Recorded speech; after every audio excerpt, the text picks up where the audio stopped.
Warning, none of the resolutions involved cleaning up our language this year. This week's episode of The Scathing Atheist is brought to you by Puzzle in a Thunderstorm Freelance Governments for Hire. I'm just saying, if you don't want to open up, we'll do it. And now, The Scathing Atheist. Hello, everyone. This is Barbie from Central Illinois.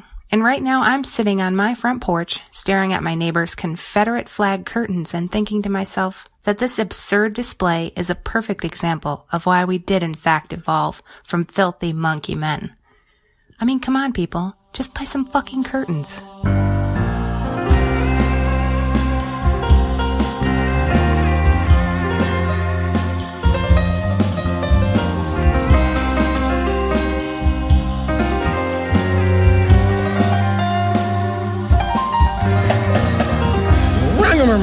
It's Thursday. It's January 3rd. That's my line. And my New Year's resolution is to fuck less mailboxes. My New Year's resolution is also for Eli to fuck less mailboxes. I vote that he fucks fewer anyway. I'm No Illusions. I'm Eli Bosnick. I'm Heath Enright. And from We Still Go to the City All the Time, seriously, New Jersey, Cincinnati Swing State, and Good Husband, Georgia, this is The Scathing Atheist. On this week's episode, I fucked the shit out of a mailbox. That was actually a soda machine. Switched it out. You flattened out your dick on the corner like a dollar bill. You don't remember that? That's true. I'll spend the rest of the episode trying to purge that mental image. But first, the diatribe.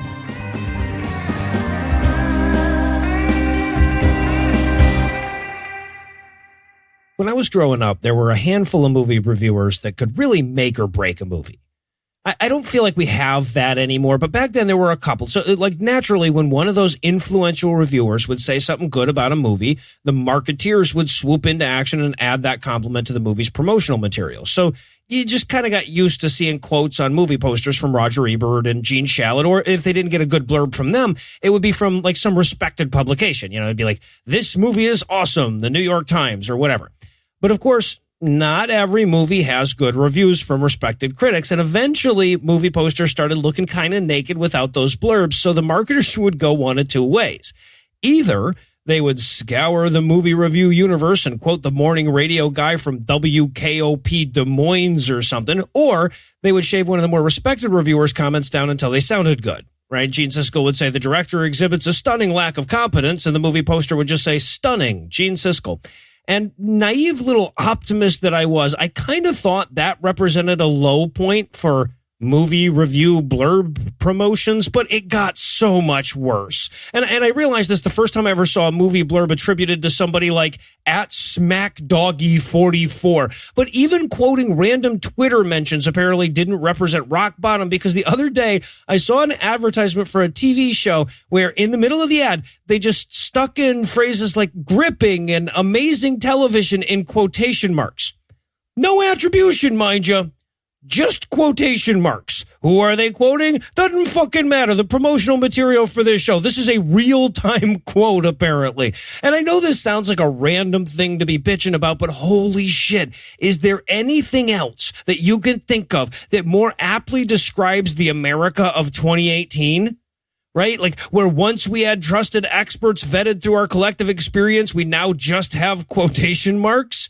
I mean, it's not like movies are the only place where we lost objective, respected, principled commentators. I mean, they're still there if you're willing to look, but when it comes to convincing Americans of something, the good ones are interchangeable with the bad ones. They all come with quotation marks. Bullshit website with only the thinnest veneer of legitimacy making patently ridiculous claim goes toe-to-toe with the Washington fucking Post, and it's a goddamn toss-up in this country.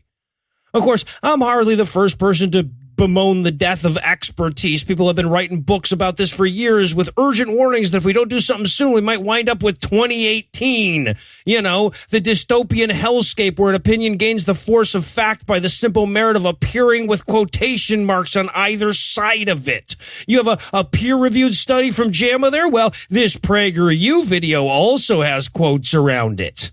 You have the findings of a UN panel of PhDs. Well, this Breitbart article also has quotes around it. You have double-blind placebo tests. Well, this proverb also has quotes around it. And like most of you, I've spent a lot of time around these people who reject that very concept of expertise, right? People who are suspicious of anybody who went to one of them ivory towers to learn what the man wanted him to know. You know, and I'm not just talking about the fucking rednecks on the right. That happens on the left. I spent years hanging out with hippies that would eye a doctor with suspicion if he said, hey, take 2 of these pills a day after meals. But if some unwashed vagrant in the parking lot outside a widespread panic show told them, hey, eat this algae 3 times a day and you'll live forever, they'd trade off 2 hits of ecstasy and a nug for that shit and choke it down religiously.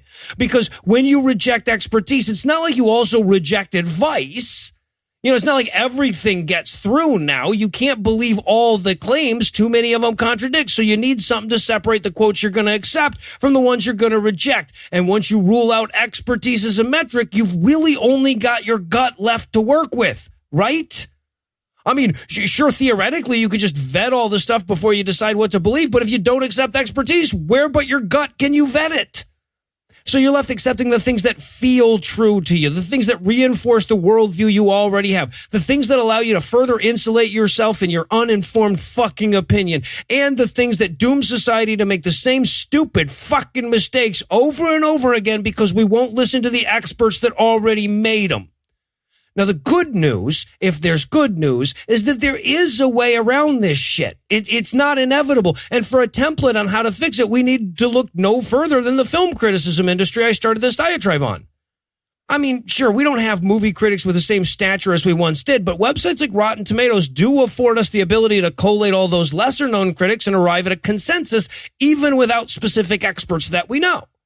Right? The modern consumer of cinema puts a hell of a lot more stock in the Rotten Tomatoes score than whatever complimentary blurb that marketing department guy managed to dig up. It took a while for the field of film criticism to catch up with the technology, but once it did, it actually created a system far more useful than the old one where we waited to see which way Siskel and Ebert were going to orient their thumbs. So the only thing we're waiting for now, I guess, is for Americans to take governing their nation and protecting their planet as seriously as they take their movies. So yeah, we're fucking doomed. They're talking about your Jesus. We interrupt this broadcast to bring you a special news bulletin. Joining me for headlines tonight are the bad and the ugly Heath Enright and Eli Bosnick. Fellas, Wildcard. we still have a bit of vulgarity for charity to catch up on, so how about offering up an insult to acting AG Matthew Whitaker on behalf of Matt? All right, that was a good pick, Matt. Matthew Whitaker looks like a bobblehead of Matthew Whitaker. He looks like Tommy Pickles from Rugrats became a Nazi supervillain's bodyguard. Oh my God, he does. He really does. Matt Whitaker looks like The Thing is going to get you money if you've been injured in a slip and fall. He looks like he got kicked out of the Bald Evil Guy Club by Lex Luthor for raping up the club. In our lead story tonight, Illinois State Attorney General Lisa Madigan has given law enforcement around the nation a fresh new reason to question the efficacy of bringing the Catholic Church to justice by just calling up one diocese at a time and saying, yo, how many kid rapists y'all got? Because as it turns out, much to our collective national surprise, apparently, the institution at the heart of the international child rape cabal that came into existence by exploiting a lie and maintained power by burning anyone that publicly questioned them alive for centuries can't be trusted on the honor system. Huh. Yeah. Catholic parents have just been like leaving that bucket of Halloween candy on their front porch that says take one, and the Catholic Church just breaks into the house and rapes all the kids. Yeah, it's a weird analogy. I mean, if they only rape one, that's a misunderstanding. Right, you know what I'm saying? The sign, an innocent sign is not clear. All right. So ever since the bombshell grand jury report out of Pennsylvania last August, we've had this awkward follow-up where the states all over the country are calling up Catholic dioceses going, okay, so sorry we didn't ask earlier, kind of assumed you just volunteer this information, but do you happen to have a list of a bunch of child rapists that you're harboring or have harbored in the recent past? To which the answer has been yes every single fucking time. Every single time. Maybe they're just asking the bad states. Yeah. Just like, okay, well, this is a bad system, guys. This is a bad system. Here, we're going to switch it up. Hands up if you're not hiding rapists. This will be easier. Nobody. Larry? Wow. Really? You work for us. Really, Larry? All right, man. We're doing the Catholics now, but we're going to talk in the car. Okay, that's too late now. You can't just put it up now. Oh, God. Now, of course, some clever attorneys general consider the possibility that the people whose chief saleable asset is their proprietary ability to turn crackers into chunks of magical dead cracker-flavored Jew might not be entirely forthcoming. So in addition to asking the diocese to voluntarily name all their rapists, the state of Illinois also set up a hotline for victims to call in and name the priests that raped them. And it turns out they got way more names from the latter than the former.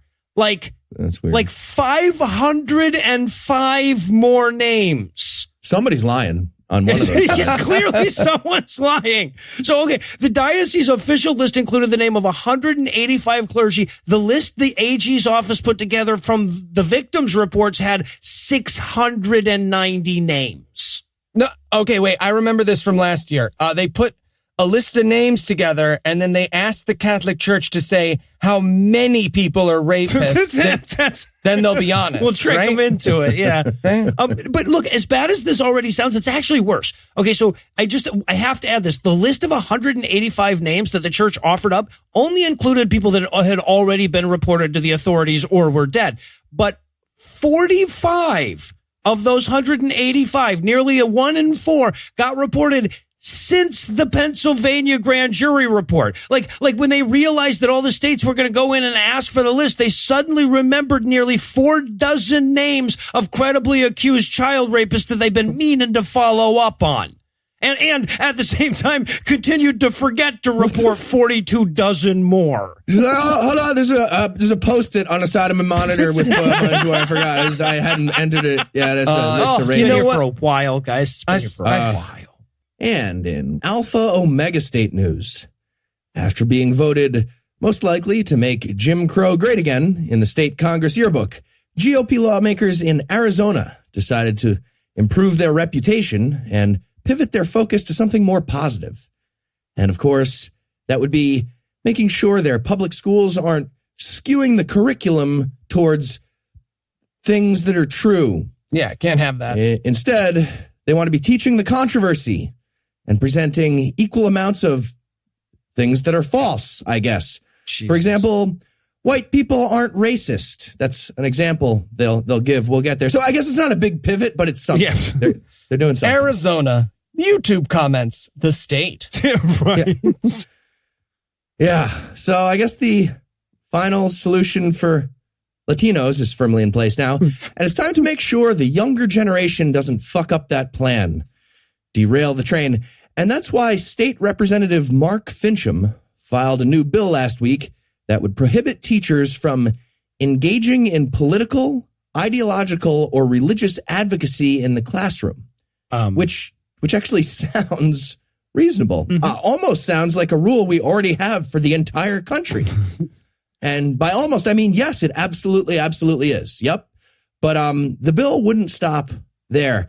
It basically says First Amendment, not the fucking atheist part, don't be a dick, but the First Amendment otherwise, plus no talking about any real world issues that arise from academic material. Like, seriously, that's what it says. No. This is actually super smart, because think about it, guys. What's the only thing you can study but learn nothing about the real world? Religion. Yeah, exactly. No, they nailed it. Checkmate. Yeah, so here's a few of the exact words from this bill. The law would forbid, quote, any controversial issue that is not germane to the subject matter. And that sentence fragment is apparently the size of the attention span of GOP lawmakers in Arizona, because the very next item after no controversial tangents says, teach the controversy. Idiots. Here's some more of the exact wording from the bill. Quote, to ensure that students have the resources to make independent decisions on these issues, a teacher must provide students with materials supporting both sides of the controversy and present those views in a fair-minded and nonpartisan manner, end quote. Yeah, I mean, like when your political position is imaginary stuff is real, education is partisan by definition. It's a real hang-up. Yeah. So basically no cheating and telling the kids which side is true. You can't skew it like that. Are bananas designed just like a Rolex? You decide. 50-50. I don't know. Yeah, they're going with the fair and balanced education style. The Fox News pedagogical method. That's exciting for Arizona.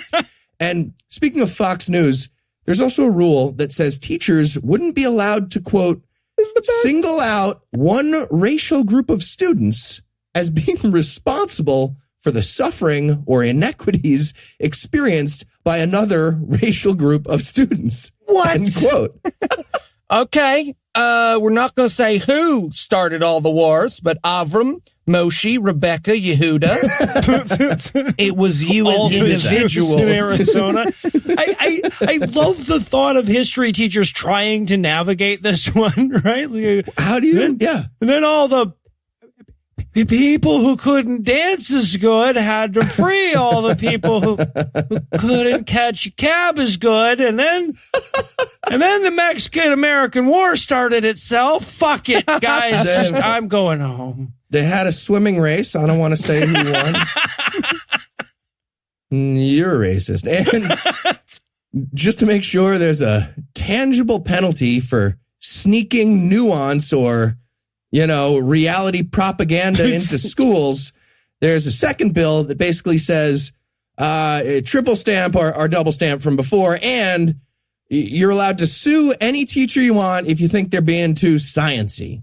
So, great. What could possibly go wrong? I can't see this being abused at all. Should be fine. Great job, Arizona. We'll beat them to it. I got a plan. We enroll some kids in Arizona schools, and we just start suing the shit out of everyone the moment they say anything true. Just sue. We can get this thing crushed. All right, quick before Eli offers up any thoughts on where we'd get those kids in the first place, we're going to take a quick break and hand things over to my lovely wife, Lucinda.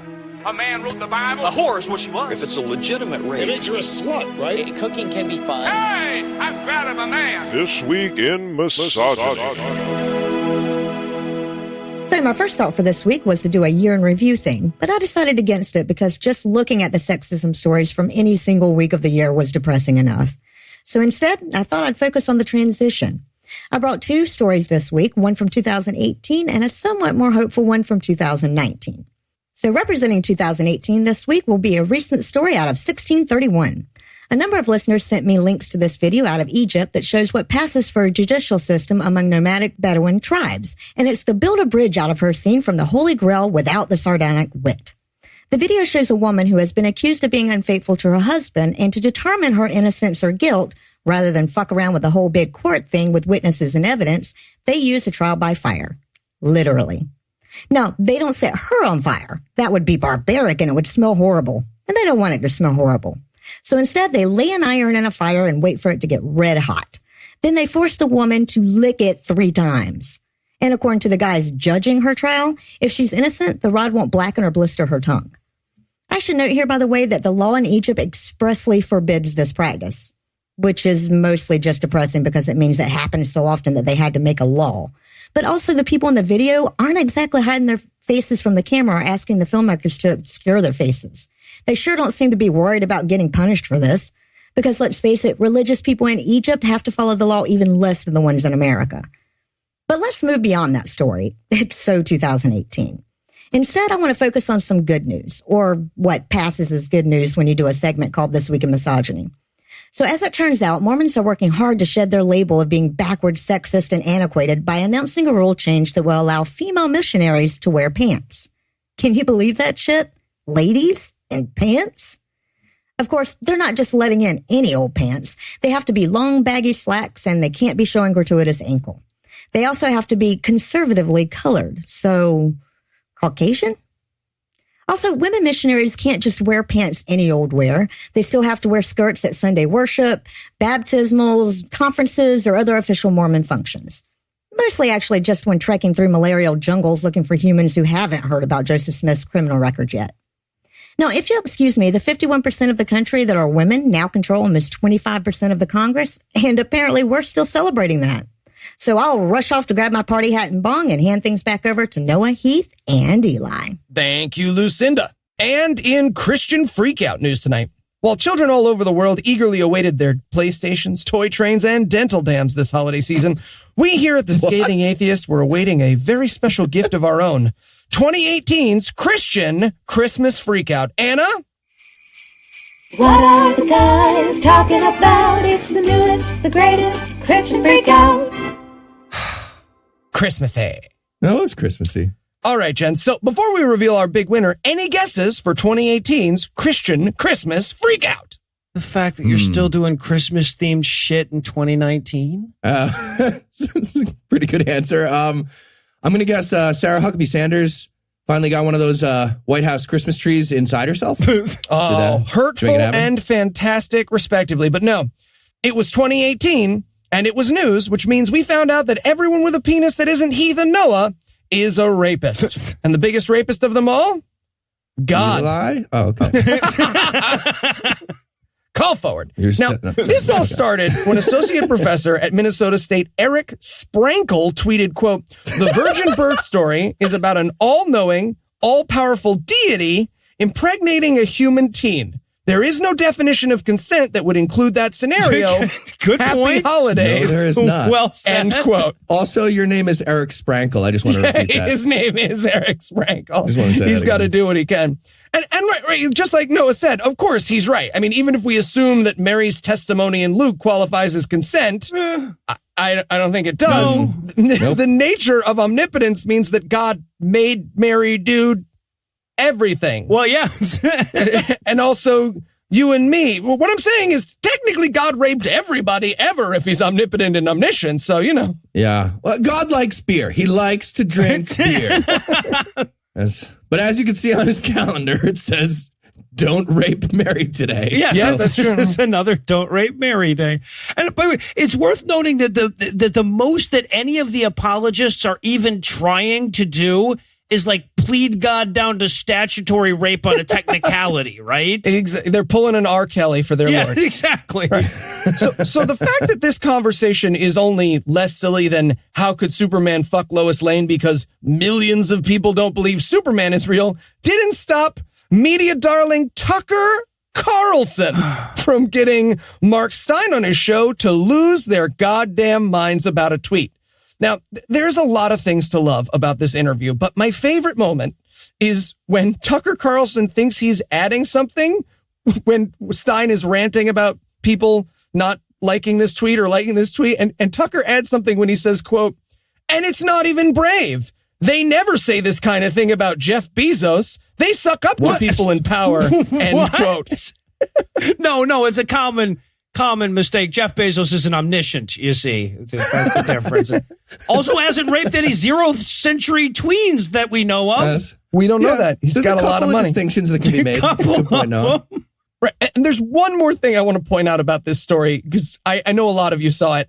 Carlson almost certainly learned about this tweet from the organization Turning Points USA, which is a literal psyop funded by the Koch brothers that pays students to inform on their liberal professors. So I'm just saying, next time your uncle points out how crazy the atheists on university campuses are, remind him that we aren't the ones with literal dark money funded child spies reporting to the right-wing media.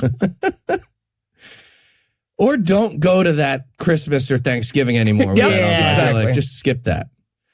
And speaking of Christian freakouts, next up, we have another story about almost anything. Reality happened again. Anna, one more time. What are the guys talking about? It's the newest, the greatest Christian Freakout. It's a pretty universal intro. Yeah. This fits for a lot. Yeah. So Christian snowflakes are having a meltdown again. And this latest example is all thanks to the Mattel toy company, the creators of the Barbie doll, who announced their plan last week to create a set of dolls with a same-sex wedding theme. Gay. Ooh, I mean, Heath, there are only 2 same-sex wedding themes, tasteless or political. Come at me, Twitter. You know I'm right. You know I'm right. Eli, to be fair, they all have to get their cakes from the same guy. How That's many fair. themes can he do? He just does penises and flags. So, congrats to Nick Caprio and Matt Jacoby for helping make this happen. They're a couple who wanted to get a same-sex doll couple as a gift for Jacoby's little niece. but weren't able to find anything on the mass market. So they contacted Mattel and asked the company to consider ending their weird policy of producing hetero-only doll couples because it's fucking 2019, grow up.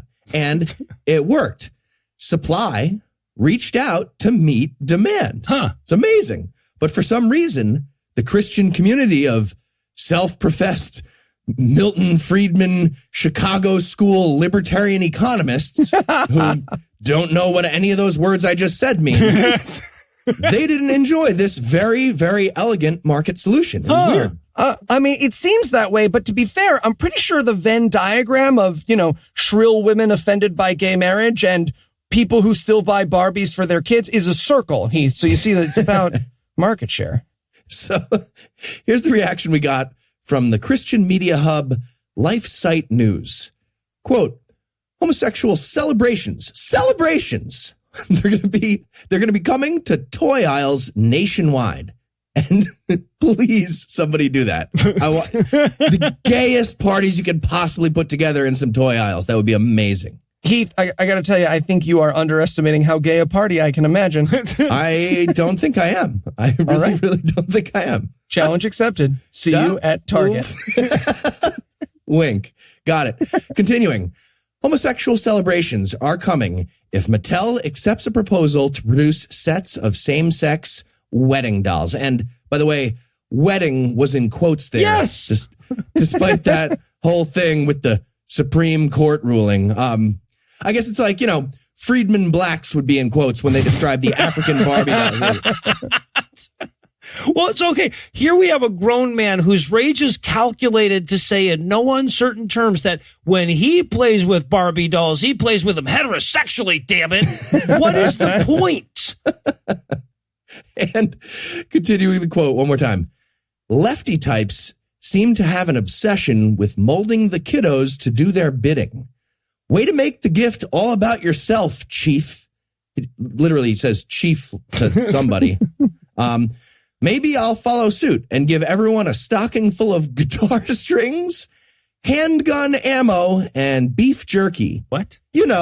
Things I like. Those would have been my guesses of things that I'm not embarrassed to be the list of things that I like in an article I write. And again, his choices of gifts that he would like are very intentionally screaming, I'm angry about boy dolls kissing in a manly way with handgun ammunition and dried beef. Yeah. So bottom line, if Christian people are this offended by a depiction of the mere existence of gay people, I think we need to get some aggressively sexual gay dolls into the toy stores too, as much as possible.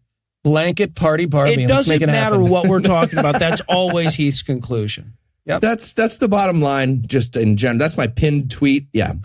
Top line too. And finally tonight, we have a story about music for Christians to play during Christian sex. And if you're anything like me, your first thought when you heard that was, oh, good. Maybe it's a meditation mantra compilation that just says, get consent, get consent, get consent, just over and over and over. Or grown-ups only, grown-ups only, grown-ups. But sadly, no, it's neither of those things. It's an album of Bible-friendly Christian fuck songs by gospel artist Tamala Mann and her husband David Mann. And apparently it's meant for Christian couples who want intimacy without tasteless lyrics. Oh, I can see the title now. Girl, I'm gonna, it'll be fun, I promise. I'm sorry, but this is the kind of product you could only think the world needs if you've never fucked to the Mighty Mouse theme. That is a fucking wholesome song. Yeah, and the rhythm's just right. 2 votes. And here I do come. So the Manns are African Americans who don't seem to be aware of the biblical stance on their existence. They also seem unaware that they look like a geriatric version of the Barbie dolls that never sell in whatever redneck town in Texas they live in. They're beautiful people is what I'm saying. They're very, very attractive people. Like they know. They look like CeeLo Green is starring in a retirement homes production of The Bodyguard. See, beautiful people, exactly. But their new album, entitled Us Against the World, is not beautiful. It's rough. They sound like Jasmine and Aladdin singing R&B ballad duets about fallopian tubes and like science-y baby making. It's like Boys to Men lyrics got redacted by a nun right before the church karaoke night. It's terrible. Well, and that could be fucking phenomenal. Like, I was thinking that it was just going to be like Baudelarized existing R&B lyrics, but no, it was way less fun. I mean, that would have been great, right? Like singing about finding you in the Alps constantly, and it would have been awesome. But no. Baby, all through the night, procreate with you. Yeah, that would be good. Anyway, we'll work on it. We'll work on an album. I like that idea. And by the way, here's how they described the inspiration for the album. According to David, quote, "We wanted to make music that people can have those intimate moments with and not listen and be like, girl, let me slap you, bump you, pop you, all of that stuff."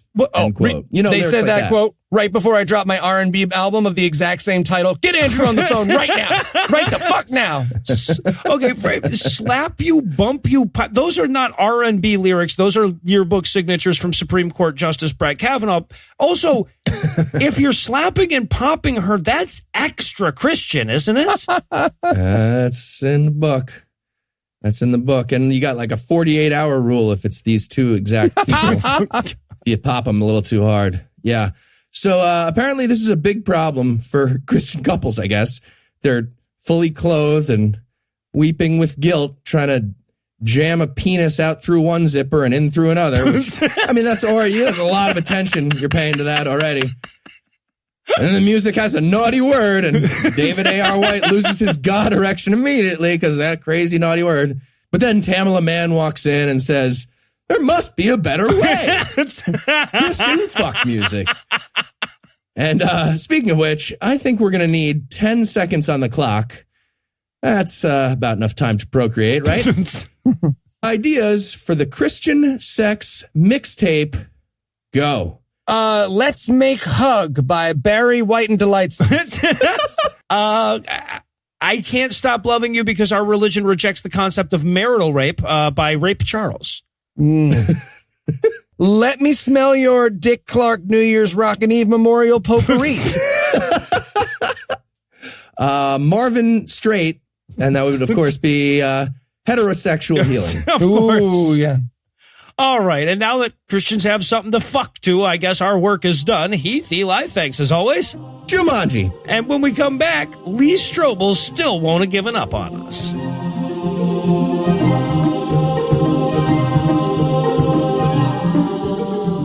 Hey, everybody. Eli here with some exciting news. As you know, our very own No Illusions doesn't really do debates. I mean, unless you count that time at Wendy's, that was serious. Sir, you need, sir. And another ketchup packet, Brian. Okay, sir, and I need you another, sir, and sir, another. That's private property, sir. Should have given him the ketchup packets when he asked for them. Either way, we are pleased to announce that on January 13th, he will be on the Atheist Experience, and we want you to tune in. But more than that, we want your stupid Christian uncle to tune in as well. We do. Or that asshole from your hometown who always comments on your Facebook posts. Or your dad, because we've been looking forward to this almost as long as you have. Hey, Noah, I know the exit is deceptively far from the stuff that's said on the sign, but I think it's still a felony to fuck with the signs. Like, Noah? I almost got it. I'm almost done. Right. Okay. So tune in to watch Noah on the Atheist Experience live January 13th at 5:30 p.m. Eastern Time. And invite your shitty uncle to call too. You know you want to. Which one of you motherfuckers moved my pop filter? Lucinda did. Lucinda, move your pop filter.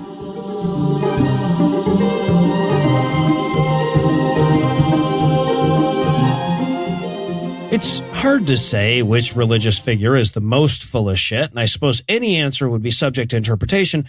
So I'm not going to say Lee Strobel is definitively more full of shit than Joseph Smith or Mohammed, but I will point out that we were able to fit all the stupid from their books into single calendar years And that is not the case for Lee, as we now apparently have some type of dangler. So here's yet another chapter of the goddamn case for fucking Christ. Woo!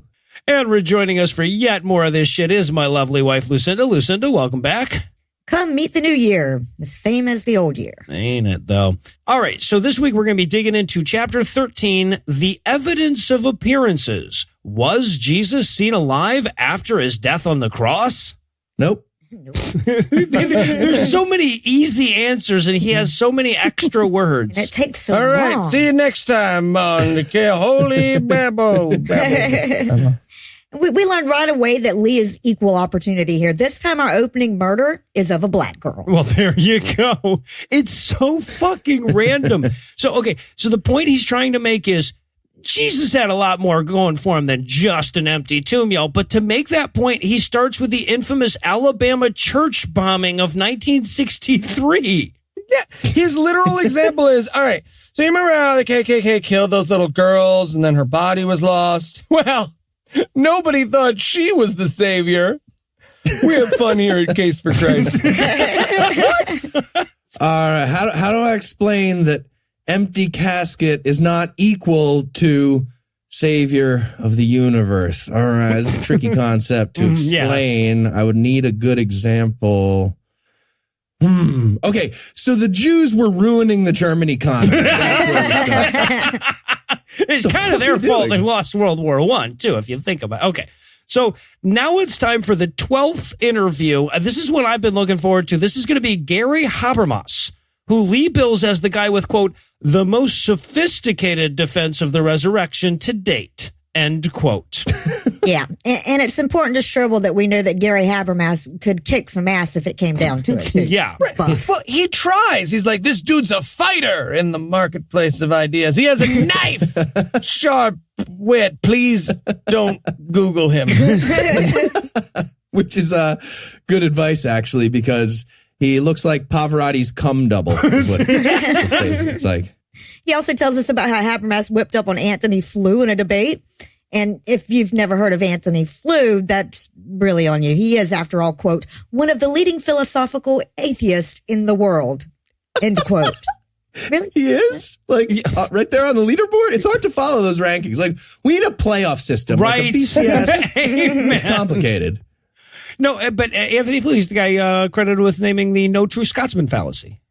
And he became a Christian in 2004. So, you know, one of those famous atheists who became Christian. He actually became a fucking deist and shit. And then the Christians were like, see, Christian. He's a completed atheist. Yeah. There you go. He says, I met him at his office at Liberty University where he's a distinguished, and I'm like, bullshit. Bullshit. Doesn't matter how that sentence ends. Bullshit. But just for the record, it ends with director of the master's program in apologetics. They have a master's degree in like, I have an MA master's. Don't overthink. A master's degree in being wrong, extra smart. It's a fucking master's degree in motivated reasoning, though. Exactly. It really is. Right. Well, we also get a tease for some gay sex that never pays off in this intro. He says he also has a tender side, which I would discover quite unexpectedly before our interview was over. Right? I was so hoping for gay sex. There's a saxophone playing. He looks like a tender lover. So seems accurate.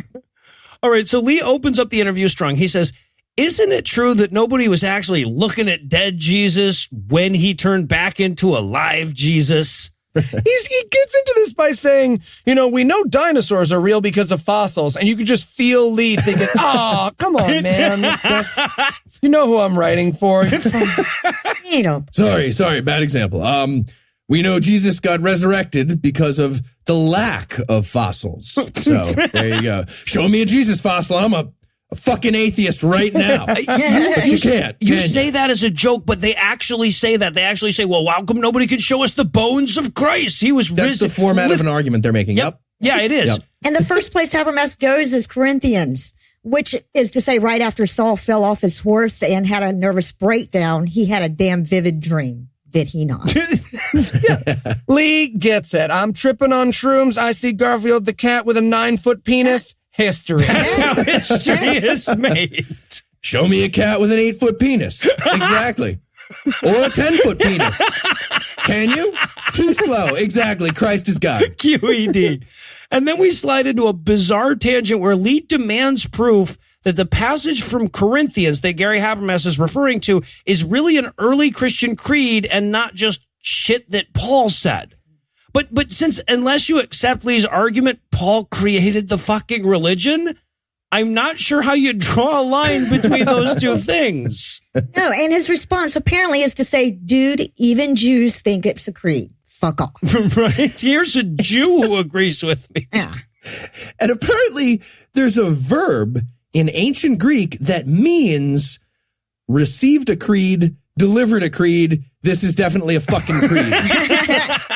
And Lee Strobel's an amazing journalist. The verb. They had a dedicated word for all that, and Paul fucking used it there. But not for, like, time going in order. No, not at all. Okay, I didn't understand what his point was with this section. Like, this feels like the Christian version of me joking about things that happened before we started recording. Well, right. No, okay, so after a page or two, it occurs to Lee that Paul quoting an early creed is actually way less convincing than Paul talking about something he knew to be true. So he hastily addresses that eventually. Yeah, and don't worry, It looks like Paul fact-checked the creed. That's what he said. Yes, Habermas is pretty sure that that's what he was doing with Peter and James and Galatians. He was fact-checking early Christian creeds.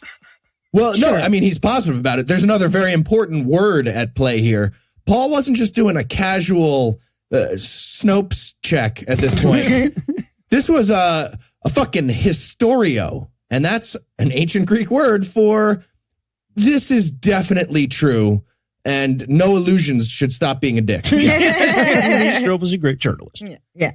And quick, before the next subheading, Lee admits that the argument he's presenting in this book is pretty convincing. Again. Yes. Yeah. So far, I'm doing a great job. Okay, but if you're familiar with the creed in question, you'll note that it also says that Jesus appeared before 500 people at some point, which is never mentioned anywhere else in the gospel. So Lee digs into that in a Netflixian title subheading, The Mystery of the 500. And when Lee points out this discrepancy, he notes that his interviewee seems offended that he's even bringing it up. Right. Which happens a lot with the people that he interviews and also diminishes the ever-loving hell out of their credibility. Right. He's constantly like, he was really angry that I asked this question. The academic rebuttals very rarely contain phrases like, quote, I mean, give me a break, end quote. But they should. They should. Apparently. Did your voice just go up at the end? Was that a fucking question? How dare you? How fucking dare you? Not a good sign when your expert says stuff like that. Yeah. All right. So here, do I have their argument right here? They're saying, sure, nobody else mentioned the 500 witnesses, but Paul was first. So, no point in repeating it all late like a fucking asshole. Yes. Okay, like after Habermas's tirade, Lee sheepishly interjects long enough to say, well, still, like, a dead guy appearing before 500 people in public seems like somebody would have written that down. And Habermas's response to why didn't any of those 500 people or any of the people that they talked to later about it think the resurrection of a dead preacher was worthy of recording for posterity? His answer is literally, quote, how long do local stories circulate before they die out, really? End quote. We ask that question every week on Scathing. Not fast enough. Not fast enough. Come on. I mean, I still talk about the time in middle school when I rolled an All-Sport bottle end over end down the table like 5 times and it landed straight up on its end. It was fucking amazing. I retell that story about once a week. Like I hold a webinar about it. I call friends and we get together. We have meetings. This is 25 years ago that happened. Right. Then we move from the epistles to the gospels where dead Jesus was just popping up all over the place, apparently. He was like one of those little gophers with the hammer, yeah. And is it just me, or does the opening of Gary Habermas's answer have a real Dr. Seuss feel to it? Right, he starts talking about how Jesus appeared to individuals, he appeared to groups, he appeared outdoors, he appeared indoors. I'm like, yes, but could he do it with a fox? That's the question.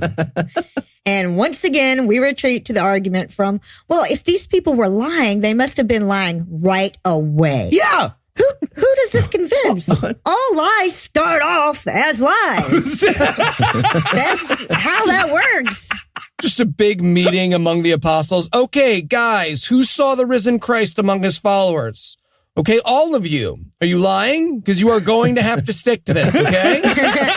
Okay? All right. You guys do you want to do a do-over on that with the eyes closed? I will turn around and turn off the light. All right, and let's be clear here, because the list of all the appearances of Jesus in the Bible, which is presented right here, pales in comparison to the number of Elvis sightings in the 80s, right? Which all happened within a few years of his death. And apropos of nothing, I have a notebook from high school with very, very clear evidence about a long series of vaginal orgasms that I caused without ever seeing a vagina. It was amazing. It was magical. True story. And when Lee asks for more accounts, Habermas goes to Acts. Like anything else that can corroborate the New Testament? How about more of the New Testament? Yes, written by the same guy as the last part. Paul equals Paul. Yeah. He uses a lot of big words, but they're just there to distract you from the fact that his entire argument seems to be even the earliest Christians believed in Christianity. That's about it. Jesus. And then Lee's like, the entire New Testament seems to agree on the chief assertion of the New Testament. And that's pretty darn convincing. Maybe the most convincing thing ever. But I still had one more trick up my atheist sleeve. So we get a subheading on Mark's missing conclusion. Right. Kind of hard not to at least address this part, because every biblical scholar seems to agree that Mark's was the earliest gospel, and it never mentions the part where Jesus comes back to life and appears to people. Well, not once. Yeah, right. To be clear, it does mention that in the modern versions, but all that ending shit was added later. It doesn't mention that in the old ones. No. Modern versions, Jesus skateboards past Mark, jamming on his Zoom. Oh, did it say he was searching on Bing? Okay, yeah, that's just complicated.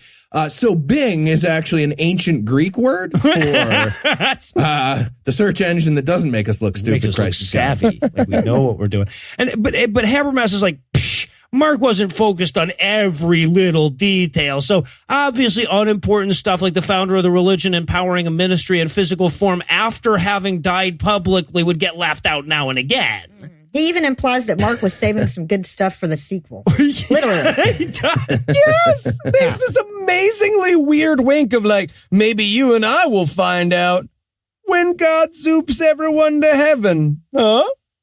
I'm like the grandpa from Princess Bride. Right? Doing a little excited. Just one last question. Stop it. We got it. You're Columbo. We got it. Yeah. All right. So he opens up the next section by saying, quote, "Without question, the amount of testimony and corroboration of Jesus' post-resurrection appearances is staggering," end quote.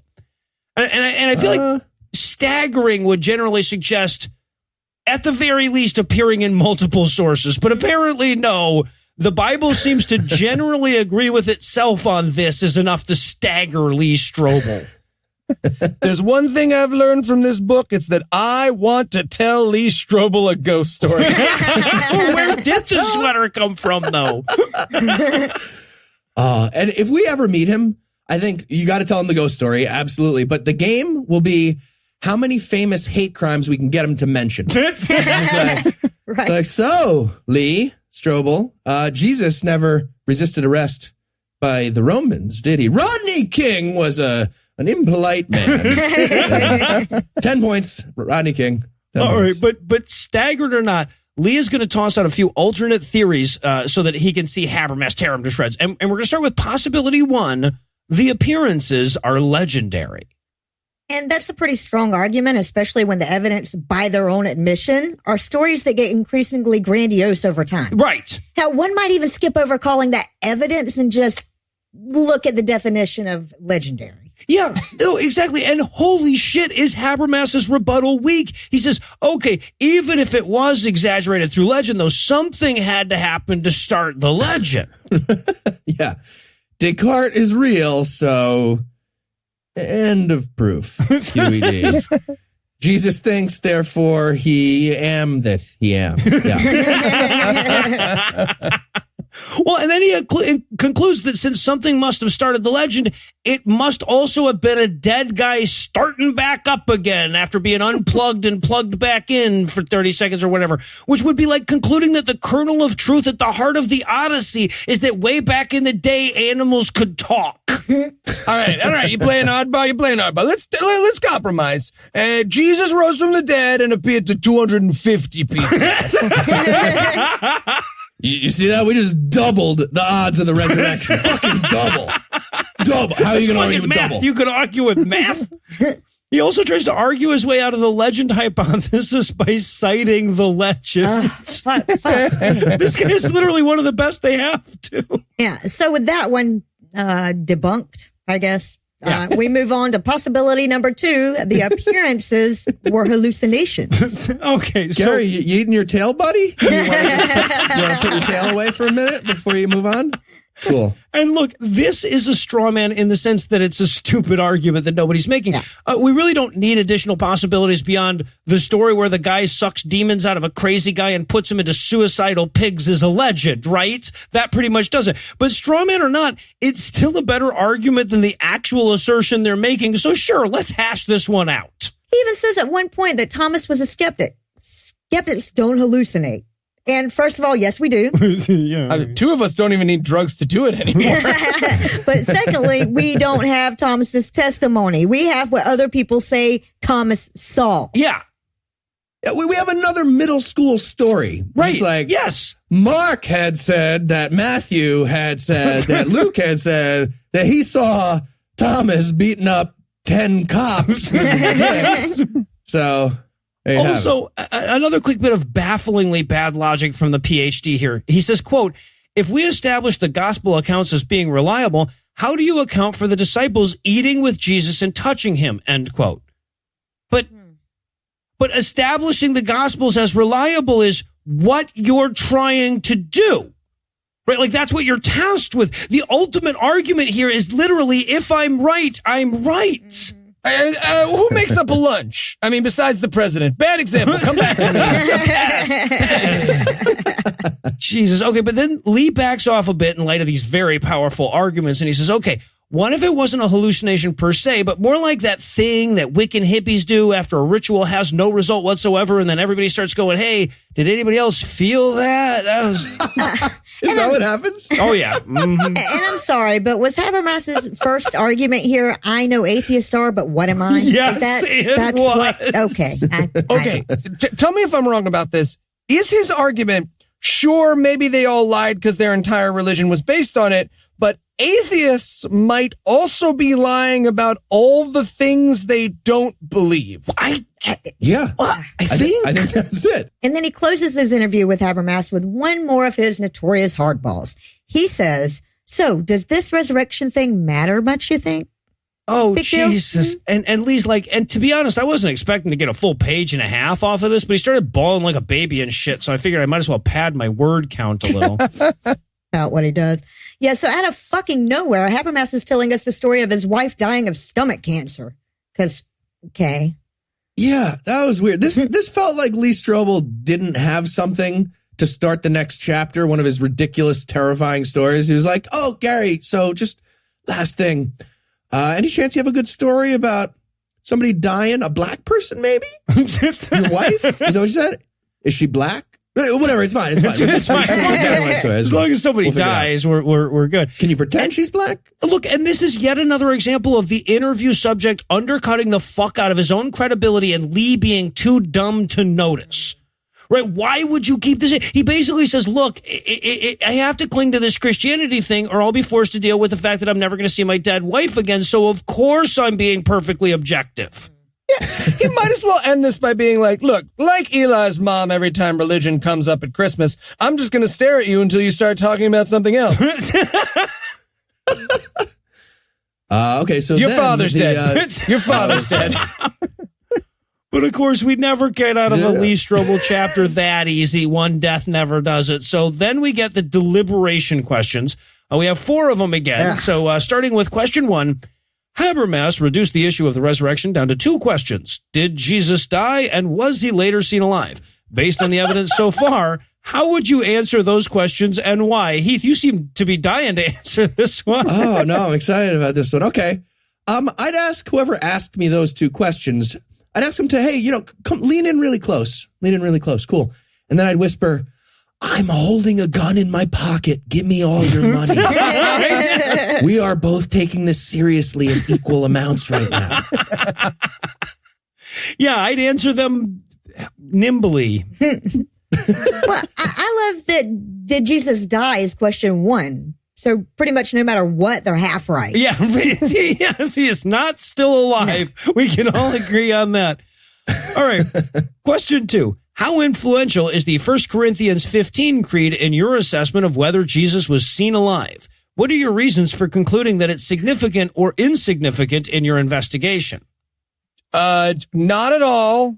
And for the same reasons, I don't believe women who say they think Me Too has gone too far. Well, when trying to determine if the Bible is correct, the fact that the Bible says so is insignificant. I feel like this was meant to be a trick question. Yeah, I think it was supposed to be harder. Not sure how I'm supposed to answer. I'd say it was pretty darn influential, especially the part where it doesn't match up to the goddamn Gospels later, you fucking idiots. All right, 2 more. Question 3. Spend a few minutes to look up some of the gospel appearances cited by Habermas. No. Nope. Yeah, you do it, not. asshole. Absolutely not. Do they have the ring of Jesus? Do they have the ring of truth to you? N.A. How would you evaluate them as evidence for the resurrection? I love that even this question has built-in bullshit, right? Really, 13 chapters of the best he can even hope for us, but it sounds like a true thing might sound like, though, right? Yeah, the ring of truth, that sounds like an item you'd need to make it past the 4th castle or right. something like that. All right, so finally, question 4. Habermas spoke about how the resurrection had a personal meaning for him. Have you faced this is so awful. Have you faced a loss in your life? Eli? How would belief in the resurrection affect the way you view it? Eli? I mean, I lost a whole fucking year on this book. Ditto. Yeah, I mean, I know some people who turned out to be not immortal. Right. But none of them was Jesus Christ, so belief in his resurrection doesn't really come into play. Right. But let's get to the underlying manipulation here. Like, yes, I guess I would feel better to know that my dad is just ignoring me, or more accurately, burning in hell. Well, yeah, right. Yeah, or he got resurrected as some shitty thing that can't talk. You don't know. It's a lot of right. A lot of possibilities. Okay, so on that note, we're going to bid Lee a not so fond adieu for the night, but we've still got another chapter and a goddamn conclusion. So we'll be back soon with even still more Case for Christ. We fucking have to.